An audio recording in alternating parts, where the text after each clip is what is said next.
तो कैसे हो आप सब लोग। आई होप कि आप सभी बहुत अच्छे होंगे। तो आज की वीडियो में हम लोग यहाँ पे माइक्रोबायोलॉजी के एक बहुत ही इंपॉर्टेंट पोर्शन को कवर करने वाले हैं, जो कि हमारा बैक्टीरिया के ऊपर होने वाला है। अब बैक्टीरिया से रिलेटेड आपके सिलेबस में जितने भी टॉपिक्स हैं, लाइक हमारा ultra structure of bacteria, morphological classification, nutritional requirement of bacteria, difference between prokaryotic and eukaryotic cell, उन सारी चीज़ों को हम लोग यहाँ पे आज की वीडियो में डिस्कस करेंगे। तो काफ़ी इंपॉर्टेंट होने वाली है आज की वीडियो, और आप लोग कॉपी और पेन लेके बैठ जाइए और हम लोग अपना आज का वीडियो स्टार्ट करते हैं। तो यहाँ पे देखो, बैक्टीरिया को समझने से पहले सबसे पहले हमें बात करनी पड़ेगी अपनी प्रोकैरियोटिक एंड यूकैरियोटिक सेल्स के बारे में। अब यहाँ पे ये क्या होती है, तो देखो सबसे पहली बात बहुत ही सिंपल सी बात है कि यहाँ पे देखो हमारी यूनिवर्स में जितने भी लिविंग ऑर्गेनिज्म हैं, ठीक है, तो उनके अंदर हमें दो टाइप की सेल देखने को मिलती है। एक होती है हमारे यहाँ पे प्रोकैरियोटिक सेल, एक होती है हमारे यहाँ पे यूकैरियोटिक सेल। तो देखो सिंपल सी बात है, जिन भी ऑर्गेनिज्म या फिर लिविंग बीइंग के अंदर हमें जो है प्रोकैरियोटिक सेल देखने को मिलेगी, उनको हम लोग क्या बोलेंगे, प्रोकैरियोट्स। यानी prokaryotes are the organism in which we found prokaryotic cells, ठीक है। और जिन भी ऑर्गेनिज्म के अंदर हमें जो है मतलब जिन भी लिविंग बीइंग के अंदर हमें जो है यूकैरियोटिक सेल देखने को मिलेगी, वो हमारे क्या हो जाते हैं, यूकैरियोट्स। अब ये प्रोकैरियोटिक और यूकैरियोटिक सेल में डिफरेंस क्या होता है, तो देखो बहुत सारे डिफरेंस होते हैं। जैसे कि अगर हम लोग कुछ बेसिक डिफरेंस की बात करें तो देखो, prokaryotes are those organism that do not have a nucleus in their cell. यानी देखो यहाँ पे जो हमारी प्रोकैरियोटिक सेल है, उनके अंदर हमें न्यूक्लियस देखने को नहीं मिलता है। अब आप लोग मुझे ये बताओ कि जो ह्यूमन सेल होती है वो प्रोकैरियोटिक होती है या फिर यूकैरियोटिक होती है, बताओ। हम लोग की जो सेल होती है उसमें न्यूक्लियस होता है कि नहीं होता है?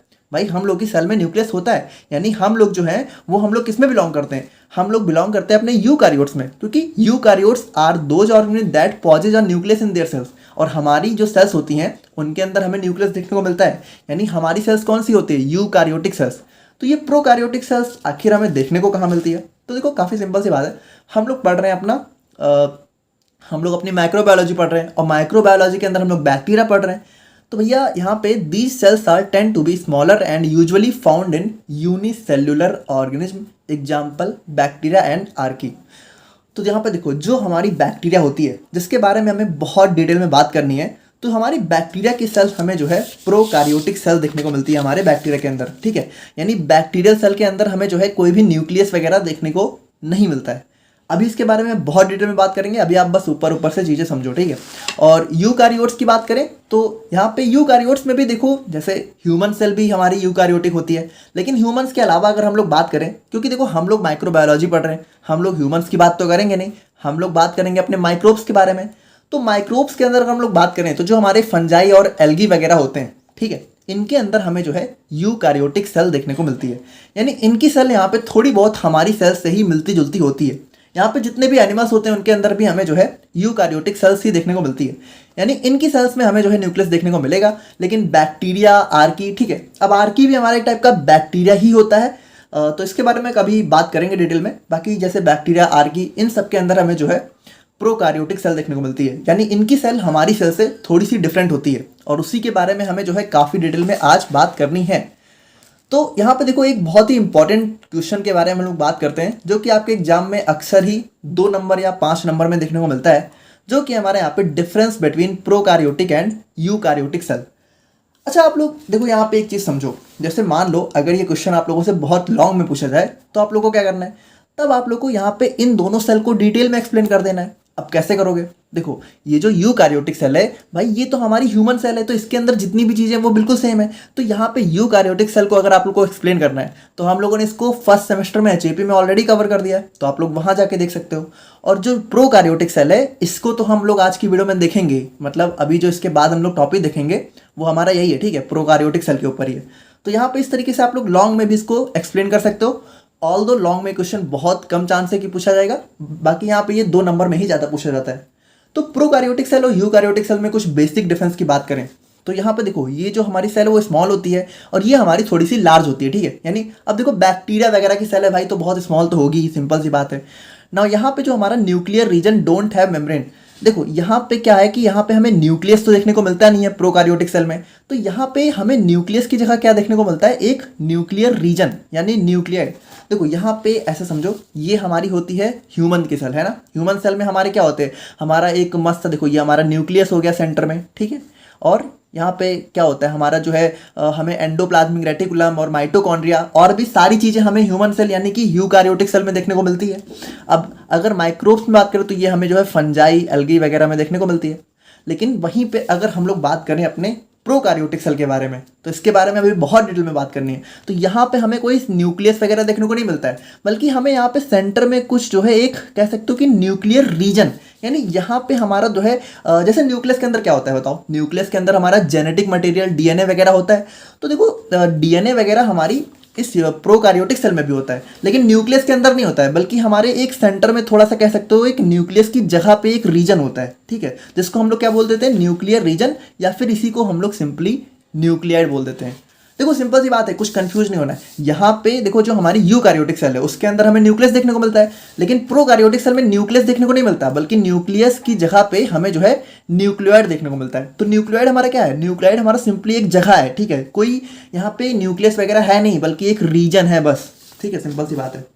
अब जैसे कि यहाँ पे हम लोग देखें तो nucleus is surrounded by nuclear membrane, यानी यहाँ पे देखो इनका जो हमारा यूकारियोटिक सेल का न्यूक्लियस होता है इसके ऊपर हमें एक बढ़िया सी न्यूक्लियस मेम्ब्रेन देखने को मिलती है, ठीक है, और इसी मेम्ब्रेन के अंदर हमारा न्यूक्लियस फिक्स होता है। लेकिन यहाँ पे हमें कोई भी मेम्ब्रेन वगैरह देखने को मिलती ही नहीं है, यानी ये बिल्कुल फ्रीली घूमते रहते हैं, ठीक है, freely. Now prokaryotic cells have single chromosomes while eukaryotic cells have more than one chromosome. So यहाँ पे देखो, यहाँ पे जो हमारी प्रोकार्योटिक सेल है इसके अंदर हमें सिंगल क्रोमोसोम देखने को मिलते हैं। क्रोमोसोम हमारे क्या होते हैं, हमारे डीएनए की एक लॉन्ग स्ट्रैंड बन जाती है, तो वही हमारा क्रोमोसोम हो जाता है। तो यहाँ पे देखो जो हमारा प्रोकार्योटिक सेल्स हैं इसमें सिर्फ एक सिंगल क्रोमोसोम होगा, बल्कि यहाँ पे यूकार्योटिक सेल्स की बात करें तो इसके अंदर बहुत सारे क्रोमोसोम हो सकते हैं ना। यहाँ पे हमारा न्यूक्लियोलस इज एब्सेंट, यहाँ पे हमारा न्यूक्लियोलस इज प्रेजेंट। न्यूक्लियोलस कहाँ होता है, न्यूक्लियोलस हमारा न्यूक्लियस के अंदर होता है। तो जब हमारी प्रोकार्योटिक सेल में न्यूक्लियस ही नहीं है तो हमारा न्यूक्लियोलस कैसे होगा, देखो न्यूक्लियोलस हमारा न्यूक्लियस के अंदर होता है, तो यहाँ पे हमें न्यूक्लियस है ही नहीं, तो यहाँ पे न्यूक्लियोलस भी नहीं है, और यहाँ पे न्यूक्लियस है तो न्यूक्लियोलस भी है, सिंपल सी बात है। Now they are usually unicellular, they are usually multicellular. देखो ये बहुत इंपॉर्टेंट बात है। देखो जो हमारी प्रोकार्योटिक सेल्स होती हैं, या फिर कह सकते हो कि जो हमारे प्रोकार्योट्स होते हैं, उनके अंदर हमें जनरली सिर्फ एक सिंगल सेल ही देखने को मिलती है। जैसे बैक्टीरिया वगैरह की बात करें तो यहाँ पे सिर्फ हमें एक सिंगल सेल देखने को मिलती है, जबकि अगर हम लोग यूकार्योटिक की बात करें, जैसे हम लोग अपनी बात करें तो हमारे अंदर कितनी सेल है, मिलियंस ऑफ सेल्स हैं, जबकि बैक्टीरिया वगैरह हमारे यूनिसेलुलर, यानी इनके अंदर हमें जो है सिर्फ एक सिंगल सेल देखने को मिलती है। और यहाँ पे एक बहुत इंपॉर्टेंट बात कि जो हमारी प्रोकार्योटिक सेल्स का राइबोसोम होता है वो हमारा 70S होता है, वाइल हमारी यूकार्योटिक सेल्स का राइबोसोम 80S होता है। अब देखो इसके बारे में हम लोग सेपरेटली किसी वीडियो में बात करेंगे, ठीक है, कि यहाँ पे 70S 80S क्या होते हैं। तो यहाँ पे अभी आप बस ऐसे समझ लो, ठीक है, कि इसका 70S होता है, इसका 80S होता है। तो ये हमारे कुछ मेजर डिफरेंस होते हैं हमारे prokaryotic cells versus eukaryotic cells में। तो अब हम लोग यहाँ पे फाइनली बात करते हैं अपने बैक्टीरिया के बारे में, जिसके अंदर हम लोग बात करेंगे अपने अल्ट्रा स्ट्रक्चर ऑफ बैक्टीरिया के बारे में, ठीक है। तो सबसे पहले थोड़ा सा हम लोग बैक्टीरिया का एक बेसिक इंट्रोडक्शन समझते हैं। The word bacteria is derive from Greek word bacterium that means rod और स्मॉल स्टिक। देखो ये जो बैक्टीरिया वर्ड है ये हमारा एक ग्रीक वर्ड बैक्टीरियम से डिराइव किया गया है। अब ये जो देखो ये जो हमारा बैक्टीरियम है ना, इसको जनरली हम लोग एक सिंगुलर फॉर्म में यूज करते हैं। यदि मान लो अगर हम लोग एक बैक्टीरिया की बात कर रहे हैं तो हम लोग उसको बैक्टीरियम बोलते हैं, लेकिन आपको पता है बैक्टीरिया हम लोग कभी एक की बात करेंगे नहीं, बैक्टीरिया कितने सारे होते हैं, वहाँ पे हमें जो है मिलियंस ऑफ बैक्टीरिया हमारे आसपास देखने को मिलते हैं, तो उनको जनरली हम लोग यहाँ पे प्लूरल फॉर्म में बैक्टीरिया बोल देते हैं। यानी एक चीज़ आप समझना कि बैक्टीरिया हमारा एक प्लूरल फॉर्म है, ठीक है, और इसका सिंगुलर फॉर्म हमारा क्या हो जाता है, बैक्टीरियम, जो कि हमारा एक ग्रीक वर्ड है, और जिसका मतलब यहाँ पे थोड़ा सा रॉड और स्मॉल स्टिक होता है, क्योंकि यहाँ पे देखो ये जो बैक्टीरिया है ना ये थोड़े से रॉड वगैरह शेप के होते हैं। अभी इसके बारे में भी हम लोग क्लासिफिकेशन में देखेंगे, ठीक है। Bacteria are very small micro organism which are visible only under the microscope. यानी देखो ये चीज़ें हमें पता है कि बहुत स्मॉल होते हैं, माइक्रोस्कोप के बिना हम लोग देख नहीं सकते, ठीक है। और यहाँ पे these are the most abundant prokaryotes. अब यहाँ पे देखो जैसे ये जो हमारी प्रोकारियोट्स होते हैं, यानी जिनके अंदर हमें ये प्रोकारियोटिक सेल देखने को मिलती है, तो उनमें सबसे ज़्यादा हमारे बैक्टीरिया ही होते हैं, यानी बैक्टीरिया हमारे मोस्ट अबंडेंट प्रोकारियोट्स होते हैं। Most of the bacteria perform positive and vital role in nature, but few of them are harmful and cause disease and infection. अब देखो बैक्टीरिया वगैरह सुन के ना आप लोग मतलब हमेशा ये लगता होगा ना कि ये हमारे लिए हार्मफुल ही है, बट ऐसा नहीं है। बैक्टीरिया हमारे लिए हार्मफुल नहीं बल्कि हमारे लिए पॉजिटिव रोल ज़्यादा प्ले करते हैं, यानी बैक्टीरिया हमारे लिए यूजफुल बहुत ज़्यादा है। बस कुछ बैक्टीरिया ऐसे होते हैं जो कि हमारे हार्मफुल होते हैं, जैसे देखो यहाँ पे वायरस की बात नहीं हो रही, वायरस तो जनरली हार्मफुल ही होते हैं, लेकिन ये जो बैक्टीरिया है इसमें हमारे बहुत सारे अच्छे भी होते हैं, ठीक है। जैसे कि जो कि हमारे बॉडी में भी बहुत ज़्यादा हेल्प करते हैं हमारे फूड को डाइजेस्ट करने में। और जैसे यहाँ पे दूध को दही में कन्वर्ट कौन करता है, बताओ, दूध को दही में कौन सा बैक्टीरिया कन्वर्ट करता है, आप लोग कमेंट में लिख के बताओ। The branch of microbiology that deals with study of bacteria is known as bacteriology. अब यहाँ पे देखो बैक्टीरियोलॉजी, जैसे हम लोग बैक्टीरिया वगैरह की जब बात करते हैं तो उसके लिए हमारी एक ब्रांच है जिसके बारे में हम लोगों ने देखा था लास्ट वीडियो में, उसको हम लोग क्या बोलते हैं, बैक्टीरियोलॉजी। सिंपल सी बात है। तो अब आते हैं हम लोग यहाँ पे आज के अपने मेन टॉपिक पे, जो कि हमारे यहाँ पे अल्ट्रा स्ट्रक्चर ऑफ बैक्टीरिया। तो ये अल्ट्रा स्ट्रक्चर आखिर है क्या, देखो, examination of bacterial cells with electron microscope reveals various component structures of bacteria, some of them present outside the bacteria while some present inside the bacteria. अब देखो आपको पता है कि बैक्टीरिया को हम लोग यहाँ पे खुली आंखों से तो देख नहीं सकते, तो हम लोग इसको देखते किससे, हमारा एक स्पेशल टाइप का माइक्रोस्कोप होता है जिसको हम लोग बोलते हैं इलेक्ट्रॉन माइक्रोस्कोप। तो जब हम लोग यहाँ पे बैक्टीरिया को अपने इलेक्ट्रॉन माइक्रोस्कोप से देखते हैं तो हमें यहाँ पे उसका एक बहुत ही डिटेल सा स्ट्रक्चर देखने को मिलता है जिसको हम लोग बोलते हैं अल्ट्रा स्ट्रक्चर ऑफ बैक्टीरिया। और यहाँ पे देखो ये हमारा जो है कुछ इस टाइप का होता है। अब एक चीज़ आप लोग समझो, हम लोगों ने क्या देखा, बैक्टीरिया हमारा क्या है, एक प्रोकारियोट है, और प्रोकारियोट क्या होते हैं, यूनिसेल्युलर ऑर्गेनिज्म, यानी इनके अंदर हमें सिंगल सेल देखने को मिलती है। तो यहाँ पे देखो जो बैक्टीरिया का जो स्ट्रक्चर होता है वही हमारे बैक्टीरियल सेल का भी तो स्ट्रक्चर हो जाएगा। भाई बैक्टीरिया हमारा क्या है, उसके अंदर एक सिंगल सेल ही तो है, तो जो हमारा बैक्टीरिया है वही हमारी बैक्टीरियल सेल भी तो है, यानी बैक्टीरियल सेल भी हमारी बिल्कुल वही चीज़ है। सो यहाँ पे देखो अल्ट्रा स्ट्रक्चर में बेसिकली हम लोग क्या बात करते हैं, हम लोग अपने बैक्टीरियल सेल के स्ट्रक्चर के बारे में बात करते हैं। और आपको पता है कि जो हमारी बैक्टीरियल सेल है वो हमारी क्या होती है, प्रोकारियोटिक सेल। यानी अगर हम लोग यहाँ पे अपने बैक्टीरियल सेल की स्टडी कर ले तो हम लोग यहाँ पे प्रोकारियोटिक सेल की भी तो स्टडी कर लेंगे। सो यहाँ पे देखो अल्ट्रा स्ट्रक्चर ऑफ बैक्टीरिया में सिंपली हम लोग करते क्या है, समझ गए आप लोग, बैक्टीरियल सेल के बारे में बहुत ही डिटेल में बात करेंगे। तो बैक्टीरियल सेल के अंदर हमारे बहुत सारे कंपोनेंट्स होते हैं, तो इसको हम लोग यहाँ पे देखो दो पार्ट में डिवाइड कर सकते हैं। एक हो गया हमारे यहाँ पे एक्सटर्नल स्ट्रक्चर, यानी देखो ये जो बैक्टीरिया है इसके ऊपर ऊपर हमें जो चीज़ें देखने को मिलती हैं, जैसे आप लोग को ये सारी चीज़ें जो देखने को मिल रही हैं ये हमारा हो गया एक्सटर्नल स्ट्रक्चर। और एक हो गया हमारा यहाँ पे बैक्टीरिया का इंटरनल स्ट्रक्चर, यानी बैक्टीरिया के अंदर हमें जो चीज़ें देखने को मिलती है, जैसे हमारी ये सारी चीज़ें हैं, इसको हम लोग इंटरनल स्ट्रक्चर में देख लेंगे। तो देखो इन सब के बारे में हम लोग सेपरेटली काफ़ी डिटेल में बात करेंगे, बट सबसे पहले हम लोग थोड़ा सा देख लेते हैं कि ये सारी चीज़ें आप लोग को कहाँ देखने को मिलेंगी इस वाले फिगर में। तो देखो सबसे पहले आ गया हमारे यहाँ पे कैप्सूल। तो यहाँ पे देखो कैप्सूल होती है हमारी सबसे आउटर मोस्ट लेयर। ये देखो ये जो पिंक कलर की लेयर दिख रही है ये हमारी होती है बैक्टीरिया की कैप्सूल, ठीक है। और कैप्सूल के बाद आता है हमारे यहाँ पे सेल वॉल। तो यहाँ पे देखो कैप्सूल, यहाँ पे देखो ये जो पिंक कलर और थोड़ा सा ये जो यहाँ पे जो हमारा ग्रीन कलर है, ठीक है, इन दोनों के बीच में आप लोग को ट्रांसपेरेंट लेयर देखने को मिल रही है, देखो ये वाली, ठीक है। तो ये हमारी हो जाती है बैक्टीरियल सेल वॉल, ठीक है। अब यहाँ पे बात करें फ्लैजिला की, तो यहाँ पे देखो ये जो आप लोग को बड़ा वाला स्ट्रक्चर दिख रहा है, ठीक है, ये वाला ब्लैक कलर का, ये हो गया हमारे यहाँ पे फ्लैजिला।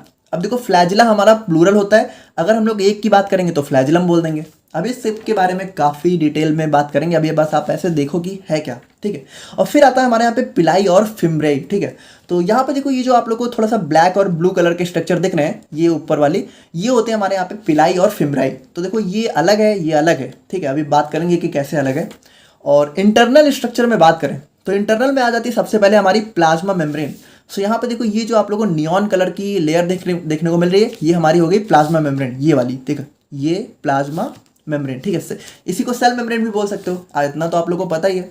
और फिर हमारी प्लाज्मा मेम्ब्रेन के अंदर जो हमारा ट्रांसपेरेंट स्ट्रक्चर है वो हमारा क्या हो गया, साइटोप्लाज्म। देखो अब इस प्लाज्मा मेम्ब्रेन के अंदर ये जितना भी आप लोग को पोर्शन दिख रहा है ये सारा हमारा क्या है, साइटोप्लाज्म। साइटोप्लाज्म क्या होता है, हमारे सेल के अंदर का फ्लूइड।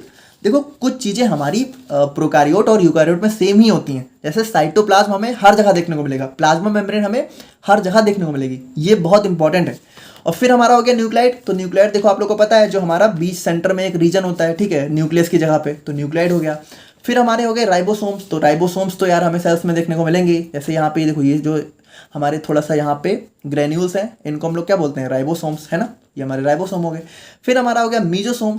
तो यहाँ पे देखो ये हमारी जो हमारी सेल मेम्ब्रेन है इसकी कुछ इनफोल्डिंग्स के फॉर्म में हमें जो है मीजोसोम देखने को मिलता है।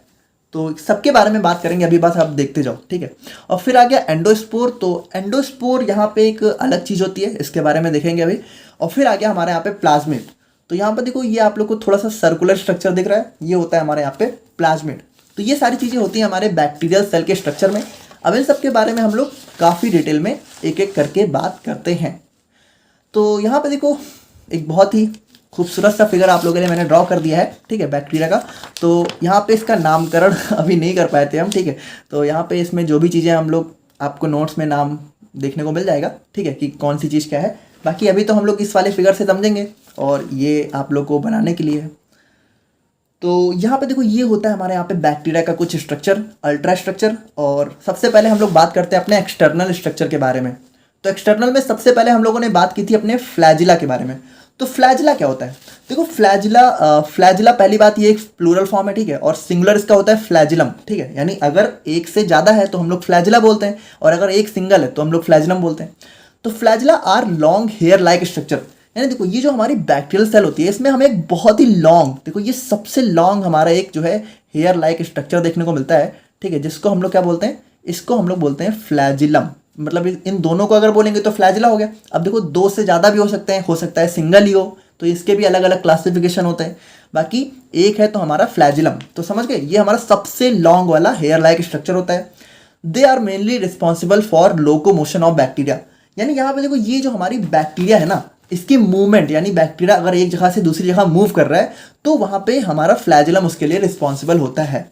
Now it is further divided into 3 parts. अब देखो ये जो हमारा फ्लैजिलम है इसको भी हम लोग 3 पार्ट में डिवाइड कर सकते हैं। जैसे कि एक हो गया इसका फिलामेंट, फिर हो गया हुक, फिर हो गया बेसल बॉडी। तो फिलामेंट यानी सबसे बाहर वाला स्ट्रक्चर आप लोगों को स्क्रीन पे दिख रहा होगा, और फिर हमारा बीच वाला हो गया हुक, ठीक है, और सबसे नीचे वाला हो गया हमारे यहाँ पे बेसल बॉडी। बाकी अगर हम लोग चाहें तो flagella can be arranged in 5 different types as follows. तो देखो यहाँ पे फ्लैजिला के बेस पे जो हमारी बैक्टीरियल सेल है उसको हम लोग यहाँ पे 5 डिफरेंट टाइप में क्लासीफाई कर सकते हैं। यानी अगर मान लो, बहुत ही सिंपल सी बात है, अगर मान लो ये जो हमारी बैक्टीरिया है इसमें हमें एक भी फ्लैजिला देखने को नहीं मिल रहा है, यानी एक भी हमें फ्लैजिलम देखने को मिल ही नहीं रहा है, तो हमारा हो गया ए ट्राइकस। देखो यहाँ पे आप लोगों को दिख रहा है ना, कोई भी फ्लैजिला नहीं है। देखो ये लॉन्ग वाले की बात कर रहे हैं, ये सारों की बात नहीं कर रहे, ये हमारा पिलाई और फिमराई होता है, तो इसके बारे में भी देखेंगे। ये वाले की बात कर रहे हैं कि ये अगर एक भी नहीं है तो ए ट्राइकस, और अगर सिंगल है, ठीक है, अगर सिर्फ एक है तो मोनोट्राइकस। अगर हमारे यहाँ पे देखो इसमें यहाँ पे क्या है कि अगर हमारे बैक्टीरिया के दोनों साइड, ठीक है, यहाँ पे दोनों साइड अगर हमारा फ्लैजिलम प्रेजेंट है, दोनों साइड, तो हमारा हो गया एम्फीट्राइकस। अब देखो यहाँ पे हो सकता है कि दोनों साइड हमारे एक एक हो या फिर एक से ज़्यादा भी हो सकते हैं, ऐसा कुछ नहीं है कि यहाँ पे बस सिंपल है दोनों साइड प्रेजेंट होने चाहिए। यहाँ पे आप लोग 2-3 भी निकाल सकते हो दोनों साइड, ठीक है।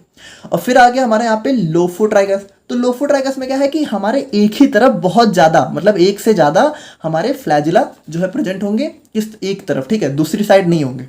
और फिर हमारा आ गया पेरीट्राइकस। तो पेरीट्राइकस में क्या होगा, हमारे बैक्टीरिया के चारों तरफ प्रेजेंट होंगे, यानी चारों तरफ हमारे ये लॉन्ग वाले अगर स्ट्रक्चर देखने को मिलेंगे तो हम लोग उसको बोलते हैं पेरीट्राइकस। तो देखो यहाँ पे ये हमारा एक जीपैट पॉइंट ऑफ व्यू से बहुत इंपॉर्टेंट क्वेश्चन है, और कभी कभी आप लोग एग्जाम में भी 2 नंबर में देखने को मिल सकता है, तो ये सारी चीज़ें भी आप लोगों को ध्यान में रखनी चाहिए, ठीक है। तो ये हो गया हमारे यहाँ पे फ्लैजिला। एंड सेकेंड स्ट्रक्चर की हम लोग बात करते हैं जो कि हमारे यहाँ पे पिलाई एंड फिम्ब्रियाई। अब देखो मोस्ट ऑफ द बुक में क्या है ना कि आप लोग को जनरली यहाँ पे सिर्फ पिलाई के बारे में बताते हैं, ठीक है, यानी यहाँ पे ये बोला जाता है। अच्छा सबसे पहले ये समझो पिलाई एंड फिम्ब्रियाई क्या है। देखो ये जो सबसे लंबा वाला हेयर लाइक स्ट्रक्चर है ये हमारा फ्लैजिलम हो गया। अब इसके अलावा ये देखो जो शॉर्ट वाले हेयर स्ट्रक्चर हैं, देखो ये थोड़ा सा, ये अब ये देखो ब्लू वाला थोड़ा सा बड़ा है, ब्लैक वाला थोड़ा सा छोटा है, तो ये दोनों को हम लोग यहाँ पे पिलाई एंड फिम्ब्रियाई बोलते हैं। अब मोस्ट ऑफ द बुक में क्या है ना कि आप लोग को बता दिया गया है कि ये सारे हमारे पिलाई होते हैं, जबकि एक हिसाब से ये गलत है, ठीक है, सारे हमारे पिलाई नहीं होते बल्कि ये सारे हमारे फिम्ब्रियाई होते हैं, कुछ कुछ हमारे पिलाई होते हैं। तो कौन से पिलाई होते हैं, कौन से फिम्ब्रियाई होते हैं? तो देखो pili and fimbriae are short and hollow hair like structure, यानी देखो ये हमारे शॉर्ट होते हैं। देखो फ्लैजिलम से कंपेयर में हमारे पिलाई एंड फिम्ब्रियाई शॉर्ट होते हैं, ठीक है, और ये भी हमारे हेयर लाइक ही होते हैं, बट फ्लैजिलम हमारा लंबा होता है काफ़ी, ठीक है, और ये हमारे थोड़े शॉर्ट होते हैं। Now both pili and fimbriae helps to attach bacteria to other surfaces, but pili are longer and lesser in number compared to fimbriae. So ये यहाँ पे इनके बीच में सबसे मेजर डिफरेंस है कि देखो यहाँ पे जो पिलाई और फिम्ब्रियाई है ये दोनों ही क्या करते हैं, हमारे बैक्टीरिया को जो है दूसरे सरफेसेज या फिर दूसरे बैक्टीरिया से हेल्प अटैच करने में हेल्प करते हैं, ठीक है, यानी बैक्टीरिया की अटैचमेंट में हेल्प करते हैं। लेकिन यहाँ पे जो पिलाई है ये थोड़ा सा हमारे फिम्ब्रियाई की कंपेयर में लॉन्गर होती है और लेसर होती है, यानी देखो सिंपल सी बात है, ये जो पिलाई है, ये देखो यहाँ पे जो ब्लू कलर का स्ट्रक्चर दिख रहा है ये हमारे है पिलाई, और ये जो ब्लैक वाले छोटे छोटे स्ट्रक्चर दिख रहे हैं इनको हम लोग बोलते हैं फिमरिया। देखो ये फिमराई, ये पिलाई। तो पिलाई में क्या होता है कि पिलाई हमारे पहली बात थोड़े कम होते हैं, फिमराई देखो बहुत ज़्यादा देखने को मिलेंगे, पिलाई हमारे थोड़े कम होंगे फिमरियाई के कंपेयर में। और दूसरी बात ये हमारे फिमरियाई के कंपेयर में थोड़े से ज़्यादा बड़े होंगे। देखो फ्लैजिलम से छोटे होंगे बट यहाँ पे हमारे फिमरियाई से पिलाई बड़े होंगे। और फिमरियाई की बात करें तो फिमरियाई हमारे जो है ज़्यादा नंबर में होते हैं और थोड़े से छोटे होते हैं। सबसे छोटे स्ट्रक्चर हमारे फिमरियाई होते हैं। यानी अगर हम लोग इन जो बाहर वाले स्ट्रक्चर हैं इनको इसके साइज के बेस में डिवाइड करना चाहें, ठीक है, तो यहाँ पे देखो सबसे पहले हमारा आएगा फ्लैजिलम, ठीक है, सबसे बड़ा हमारा फ्लैजिलम, फिर हमारा पिलाई, और फिर हमारा यहाँ पे फिमरियाई। यानी फ्लैजिलम हमारा सबसे बड़ा, पिलाई हमारा उससे छोटा, और फिमरियाई हमारा सबसे छोटा। देखो ये फिमरियाई, ये पिलाई, ये फ्लैजिलम। सिंपल, कोई कंफ्यूजन नहीं है ना, बिल्कुल सिंपल सी बात है। नाउ सेक्स पिलाई helps in conjugation of bacteria. अब देखो यहाँ पे जो पिलाई है तो इसमें कुछ हमारी होती है सेक्स पिलाई जो कि हमारी बैक्टीरिया के कॉन्जुगेशन यानी कह सकते हो कि बैक्टीरिया के मल्टीप्लिकेशन में हेल्प करती हैं, यानी एक से ज़्यादा बैक्टीरिया के ग्रो में हेल्प करती हैं, ठीक है। तो ये थी हमारे यहाँ पे पिलाई एंड फिमरियाई। अब हम लोग यहाँ पे बात करते हैं अपने थर्ड स्ट्रक्चर के बारे में जो कि होता है हमारे यहाँ पे कैप्सूल। तो देखो यहाँ पे कैप्सूल क्या है, वही चीज़ है, ये जो हमारा पिंक वाला स्ट्रक्चर आप लोगों को दिख रहा है ये हमारा होता है कैप्सूल। तो capsule is the outer most covering of bacteria, यानी देखो ये हमारे बैक्टीरिया की सबसे बाहर वाली लाइनिंग होती है। देखो अच्छा एक चीज़ समझो, बैक्टीरिया के अंदर हमें जो है 3 लेयर ऑफ कवरिंग देखने को मिलती है। देखो 1 2 3, ठीक है, 1 2 3। तो ये जो सबसे बाहर वाली होती है इसको हम लोग बोलते हैं capsule. It is made up of either polysaccharides और पॉलीपेप्टाइड्स और बोथ। यानी देखो ये जो हमारी कैप्सूल है ना, ये हमारी जो है पॉलीसेक्राइड्स क्या होते हैं, हमारे कार्बोहाइड्रेट्स, और या फिर पॉलीपेप्टाइड्स क्या होते हैं, हमारे अमीनो एसिड्स की लॉन्ग चेन, या फिर इन दोनों के कॉम्बिनेशन से। यानी हो सकता है कि सिर्फ पॉलीसेक्राइड, हो सकता है सिर्फ पॉलीपेप्टाइड्स, या फिर हो सकता है ये दोनों चीज़ें हमें इसके स्ट्रक्चर में देखने को मिले, ठीक है।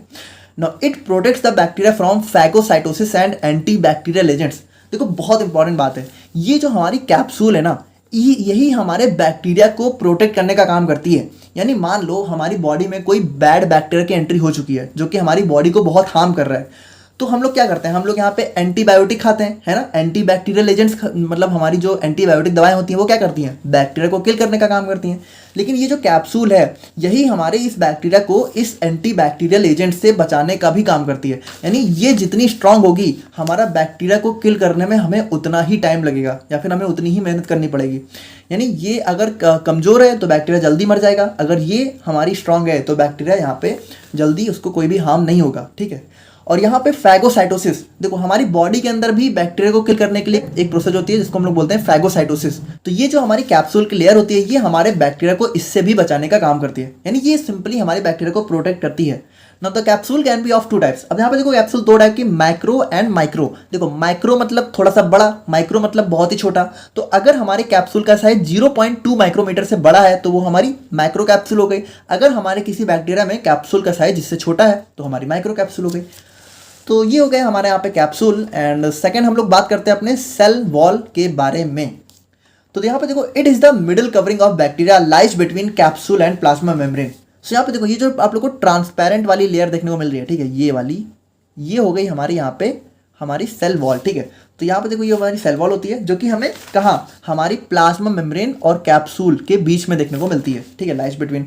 Now it is a rigid structure gives strength and shape to the cell. यानी देखो यही हमारी जो है बैक्टीरिया सेल को शेप वगैरह देने का काम करती है, स्ट्रेंथ देती है। The cell wall of bacteria is made up of peptidoglycan. देखो इस चीज को आप लोग थोड़ा ध्यान से समझना, ये जो हमारी बैक्टीरिया की सेल वॉल है ये हमारी पेप्टाइडोग्लाइकन से मिलकर बनी होती है। अब पेप्टाइडोग्लाइकन को ध्यान से समझना, पेप्टाइडोग्लाइकन को अगर हम लोग यहाँ पे ब्रेक करें तो पेप्टाइडोग्लाइकन से पेप्टाइडो का मतलब पेप्टाइड्स और ग्लाइकन का मतलब हमारा कार्बोहाइड्रेट, यानी देखो ये हमारा थोड़ा सा ग्लूकोज से रिलेटेड है। अब पेप्टाइड्स हमारे क्या होते हैं, पेप्टाइड्स होते हैं हमारे यहाँ पे अमीनो एसिड्स की लॉन्ग चेन। यानी देखो ये जो हमारे अमीनो एसिड होते हैं, अब आई थिंक आप लोगों ने थोड़ा बहुत पढ़ रखा होगा इस सबको हमारे बायोकेमिस्ट्री में। तो ये जो अमीनो एसिड होते हैं तो जब इनकी हमारी लॉन्ग चेन ऐसे बन जाती है तो इसको हम लोग बोलते हैं पेप्टाइड्स, ठीक है। अब अगर मान लो बहुत ज़्यादा है, जैसे 2 है तो डाई पेप्टाइड, 3 है तो ट्राई पेप्टाइड, 4 है तो टेट्रा और 5 है तो पेंटा, ठीक है। और उसी तरीके से पॉलीपेप्टाइड।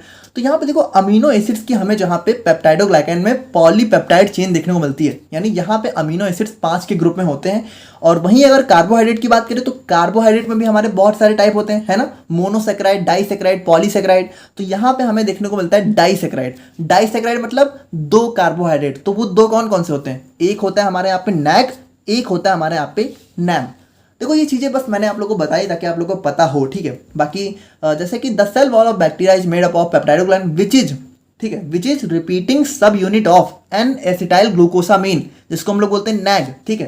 तो यहाँ पे देखो ये हो गया नैग और and N acetyl muramic acid, और ये हो गया हमारे यहाँ पे नैम। तो इस नैग और नैम की सब रिपीटिंग यूनिट्स जिनके साथ हमारी पॉलीपेप्टाइड्स अटैच होते हैं, वो हमारी जो है उनसे मिलकर हमारी सेल वॉल देखने को मिलती है, ठीक है।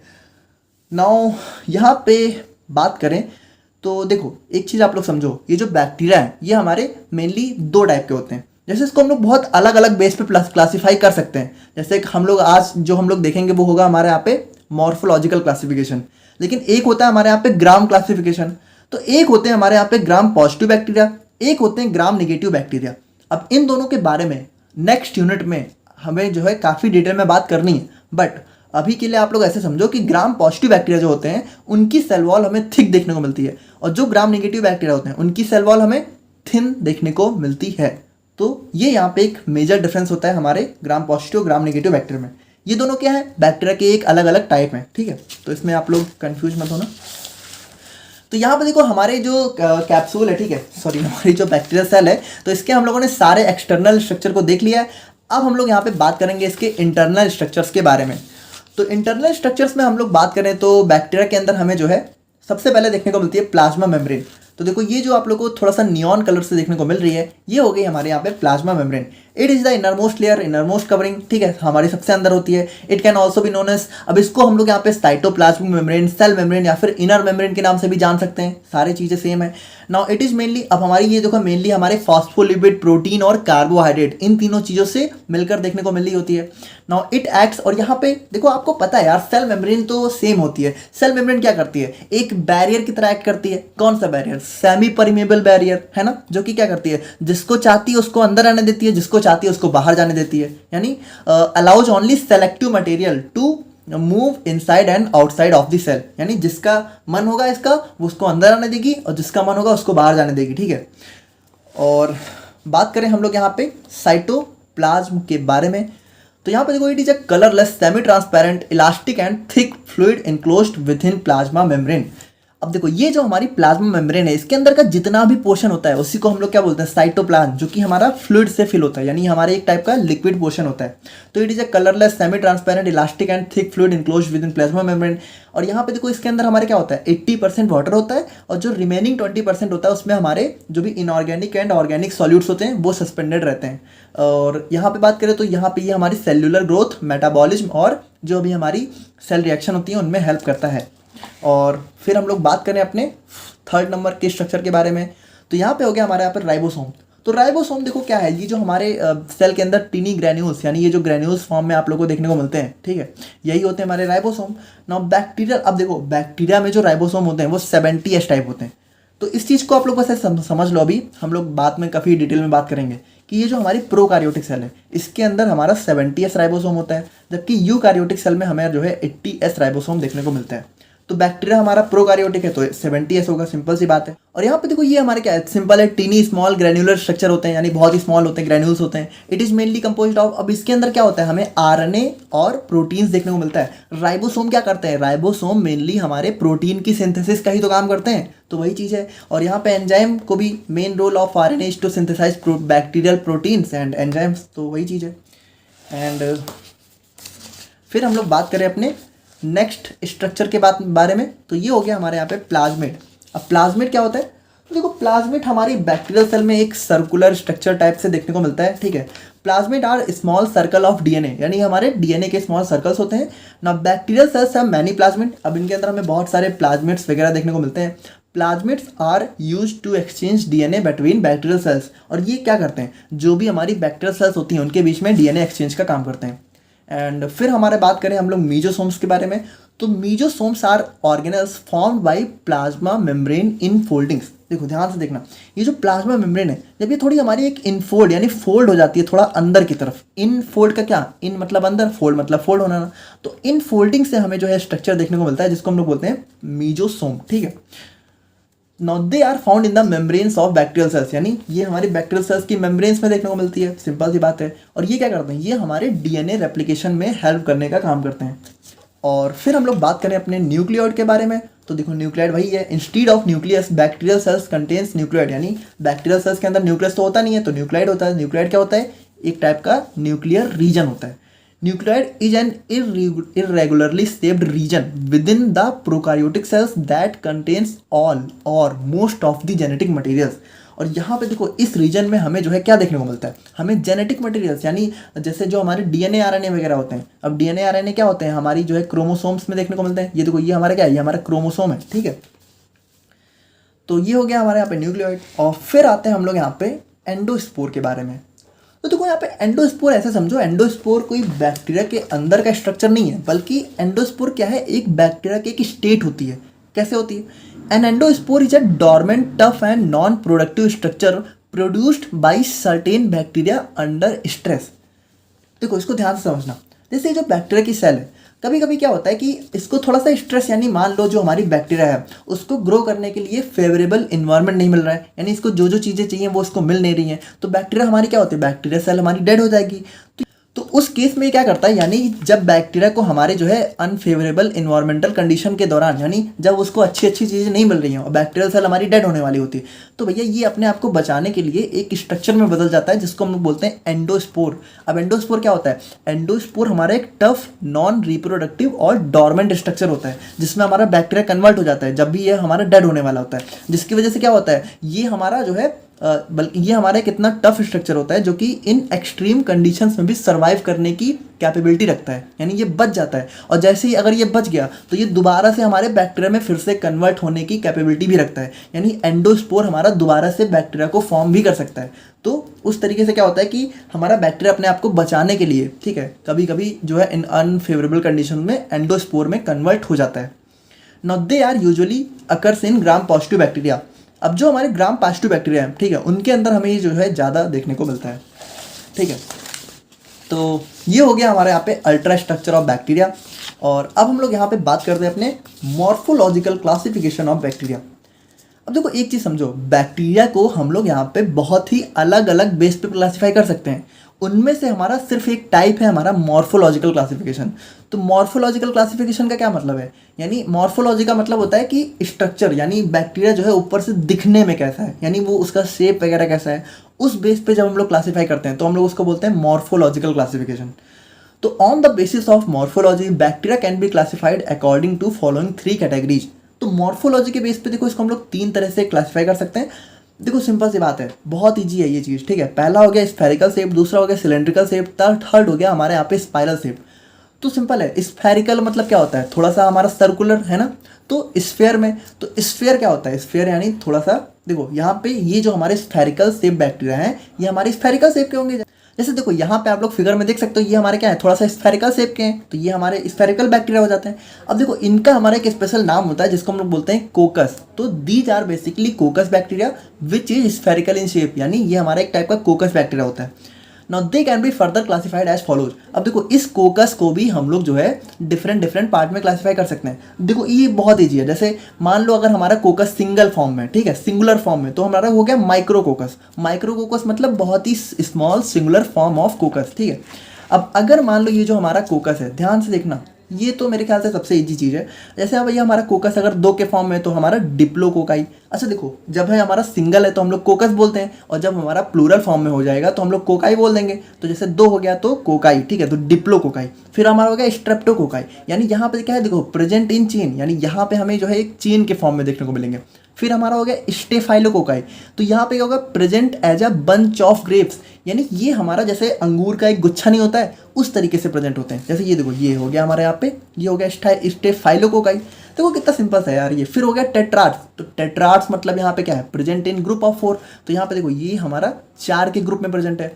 और फिर हो गया हमारे यहाँ पे सार्किनाई, तो ये क्या होता है, present in a three plane, यानी ये हमारे थोड़ा सा 3D में देखने को मिलता है। कैसे? As a cube. क्यूब आप लोगों ने देखा है 3D स्ट्रक्चर होता है, तो उस तरीके से हमें जो है इस सार्किनाई देखने को मिलता है। तो देखो ये कितना इजी सा स्ट्रक्चर था, ठीक है।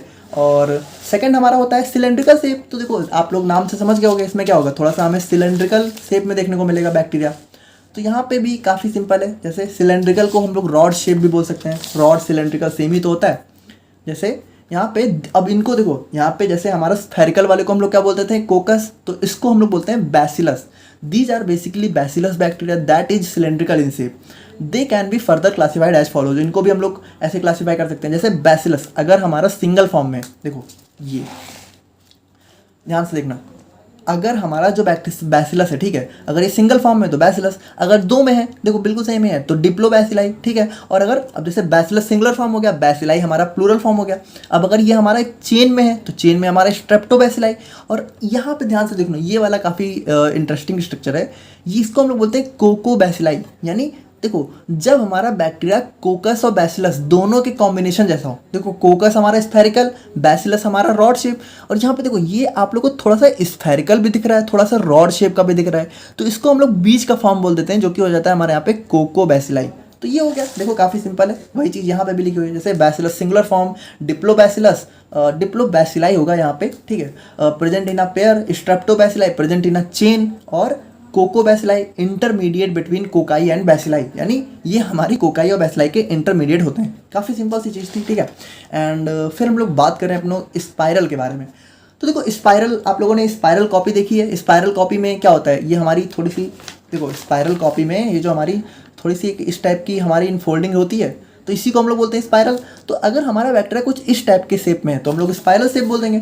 दीज बैक्टीरिया आर हेलिकल, अब इसको हम लोग इस हेलिकल शेप बोलते हैं, ठीक है। हैविंग वन और मोर ट्विस्ट, यानी इसमें जो है ऐसा भी, देखो वन और मोर का मतलब क्या है कि हो सकता है एक सिंगल ट्विस्ट हो सकता है एक से ज़्यादा ऐसे ट्विस्ट हो, है ना, तो ये भी हो सकता है। अब इसमें हमारे 3 मेजर टाइप आते हैं। जैसे पहला हो गया विब्रियो, तो विब्रियो को हम लोग यहाँ पे कॉमा भी बोल सकते हैं। यहाँ पे ये हमारे कॉमा शेप के बैक्टीरिया होते हैं। कॉमा, कॉमा मतलब देखो ये कॉमा तो आप लोग जानते ही हो, तो ये देखो ये कुछ इस टाइप के होते हैं, ऐसे होते हैं ना, तो इसको हम लोग विब्रियो बोलते हैं। फिर होता है हमारे यहाँ पे कॉइल शेप, ठीक है, तो कॉइल शेप को हम लोग यहाँ पे स्पाइरिला बोलते हैं। और फिर हमारा आता है स्पाइरोचेट्स, तो ये भी देखो ये दो स्पाइरिला और स्पाइरोचेट्स लगभग सेम ही होते हैं। स्पाइरोचेट्स क्या होते हैं, हमारे फ्लैजिला को यूज करते हैं मूवमेंट के लिए, तो ये इनके अंदर एक बेसिक डिफरेंस होता है। और ये होता है हमारे यहाँ पे मॉर्फोलॉजिकल क्लासिफिकेशन ऑफ बैक्टीरिया। तो आई होप कि आप लोग यहाँ पे ये चीज़ें समझ गए होंगे, काफ़ी सिंपल एंड इजी था। एंड फाइनली हम लोग बात करते हैं अपने न्यूट्रिशनल रिक्वायरमेंट ऑफ बैक्टीरिया के बारे में। अब देखो ये क्या है, आप लोग नाम से चीज़ें समझ सकते हो। न्यूट्रिशनल रिक्वायरमेंट ऑफ बैक्टीरिया मतलब बैक्टीरिया को कह सकते हो सर्वाइव करने के लिए या फिर ग्रो करने के लिए कौन कौन सी चीज़ों की रिक्वायरमेंट होती है। जैसे कुछ चीज़ों की तो रिक्वायरमेंट होगी ना, बहुत ही जो कॉमन सी चीज़ें होती हैं। जैसे bacteria differ widely in their nutritional requirement. अब देखो बैक्टीरिया कोई ऐसा तो है नहीं कि हमें एक टाइप का होता है, कितने डिफरेंट टाइप के बैक्टीरिया हैं, तो उनकी मतलब बहुत अलग अलग टाइप की रिक्वायरमेंट भी होती हैं। लेकिन देखो कुछ हमारी ऐसी रिक्वायरमेंट होती हैं जो कि हमारे सारे बैक्टीरिया के लिए सेम होती हैं। जैसे बात करें तो मान लो कुछ लोगों को कुछ पसंद है, कुछ लोगों को कुछ पसंद है। जैसे आपकी फेवरेट डिश कुछ अलग होगी, है ना, कुछ लोगों की फेवरेट डिश कुछ अलग होगी। लेकिन अगर मान लो एक बात करें तो पानी के बिना तो हम लोग नहीं रह सकते ना, यानी पानी तो हम सभी के लिए ज़रूरी है सर्वाइव करने के लिए। तो उसी तरीके से हमारी वो कॉमन न्यूट्रिएंट्स जो कि सारे बैक्टीरिया को सर्वाइव करने के लिए बहुत ज़्यादा नेसेसरी होते हैं, उनको हम लोग बोलते हैं न्यूट्रिशनल रिक्वायरमेंट। तो इसमें हमारे जैसे हो जाते हैं, जैसे हमारा वाटर हो गया, कार्बन, नाइट्रोजन, ऑक्सीजन और ऑर्गेनिक ग्रोथ फैक्टर्स। तो ये हमारी कुछ ऐसी चीज़ें हैं जो कि हमारे लगभग सभी बैक्टीरिया को चाहिए ही होती हैं सर्वाइव करने के लिए या फिर ग्रो करने के लिए। जैसे सबसे पहले हम लोग बात करते हैं अपने वाटर के बारे में। तो देखो वाटर तो भाई बहुत इंपॉर्टेंट ही है। It is the major nutrient forming 80% to 90% total weight of bacteria, यानी बैक्टीरिया का हमारा 80 से 90% पार्ट हमारा वाटर ही होता है, ठीक है। और यहाँ पे देखो अच्छा वाटर करता क्या है, देखो वाटर का मॉलिक्यूलर फॉर्मूला क्या होता है, H2O।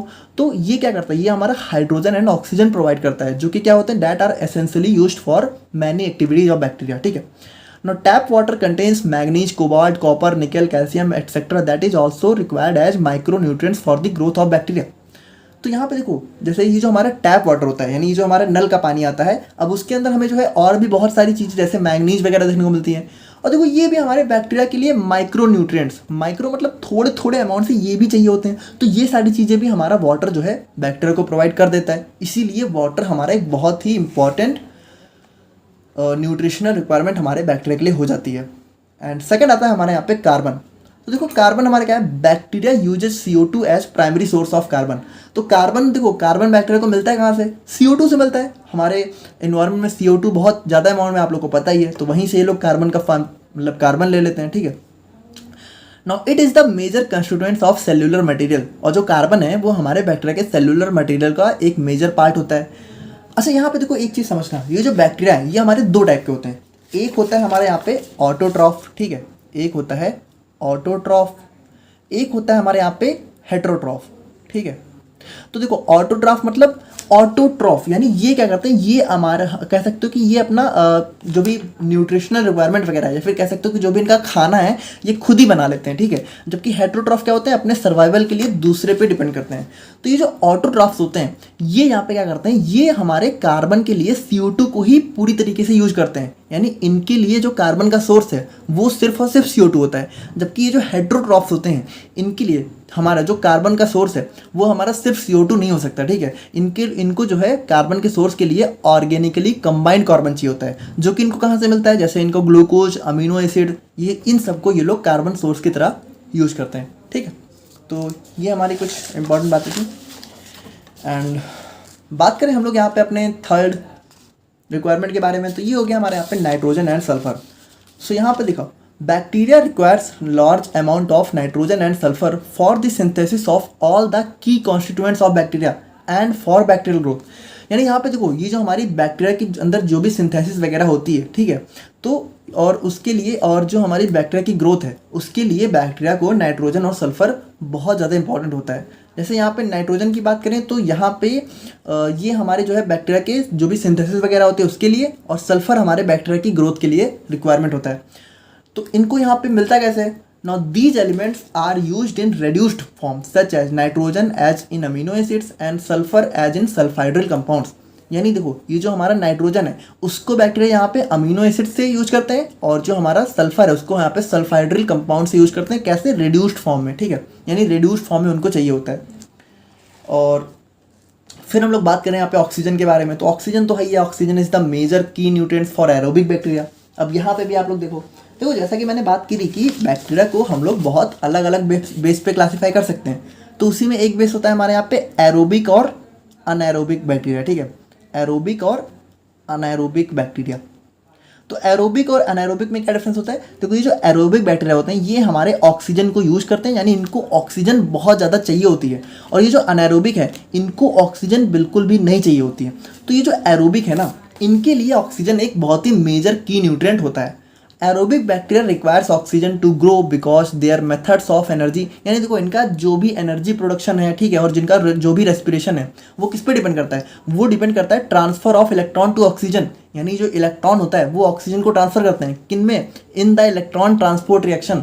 अगर आप लोगों ने इलेक्ट्रॉन ट्रांसपोर्ट चेन पढ़ी थी तो आप लोगों को याद होगा कि एट लास्ट में जो हमारा जो इलेक्ट्रॉन था वो हमारे ऑक्सीजन के पास ही तो ट्रांसफर होता था। तो ऑक्सीजन बहुत ही ज़रूरी हमारा हो जाता है, ठीक है।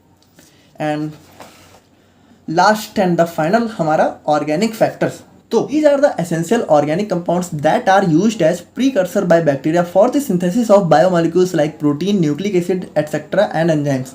यानी यहाँ पे देखो जो हमारे बैक्टीरिया हैं, ठीक है, तो उनके लिए कुछ ऑर्गेनिक कंपाउंड्स भी रिक्वायर होते हैं जो कि क्या करते हैं, जो कि हमारे बैक्टीरिया के द्वारा प्रीकर्सर की तरह यूज किए जाते हैं। प्रीकर्सर मतलब कह सकते हो कि एक पहला मटेरियल की तरह यूज किए जाते हैं, जिससे वो लोग क्या करते हैं, सिंथेसिस करते हैं, यानी बनाते हैं। क्या बनाते हैं, हमारा प्रोटीन, न्यूक्लिक एसिड और एंजाइम्स।